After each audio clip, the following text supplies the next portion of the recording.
Again, my name is Instructor Powell. Today we'll be going over another problem of the day.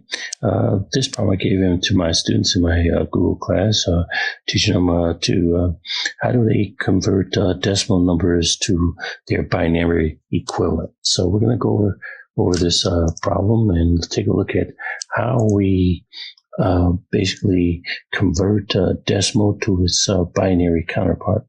So keep in mind this lesson centers around how computers can communicate with each other instead of how humans communicate with each other. For humans, we use decimal numbers and the base 10. So we take the following 10 digits: 0, 1, 2, 3, 4, 5, 6, 7, 8, 9. And we use these to represent digits to make up numbers like 10, 22, 182, and so on.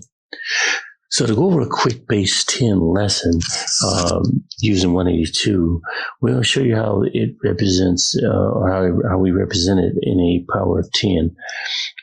If we take a look at this chart right here, starting from right to left, we have 2, which is in the 10 to the 0 power column, or 1's column. We have 8, which is in the 10's column, or 10 to the first power. And we have 1, which is in the 100's column, which is 10 to the second power. And if we take each one of those particular numbers, we'll have, in the first column, we'll have 2 to the first power. In the second column, we have 8 to the 10 and 1 to the 100s. And if we add each one of those particular numbers up, we'll get 100 plus 80 plus 2 to give us 182. Now, keep in mind, however, computers don't quite understand the base 10. So what we have to do is we have to convert them into binary. So every place you see a 10, you will see a 2. So we have 2 to the 0 power, 2 to the first power, 2 to the second power, and so on. And so instead of each column representing that base 10 value, each column will represent the base 2 value. And in each one of those columns, since we're dealing with base 2, we're only dealing with 2 digits. The 2 digits we're dealing with is 0 and 1 only. So to convert this decimal number 182 to its binary, we will use 8 digits. Why we use 8 digits? That's another lesson, and we can go over that in that lesson then, but we won't elaborate right now for the sake of time. But in each one of these digits, they're going to be binary columns. So we're going to use either 1 or 0 in each one of the columns for the base 2. And the explanation on, again, why we're doing that, again, will be left for another lesson. So let's go ahead and continue on. And let's take 182.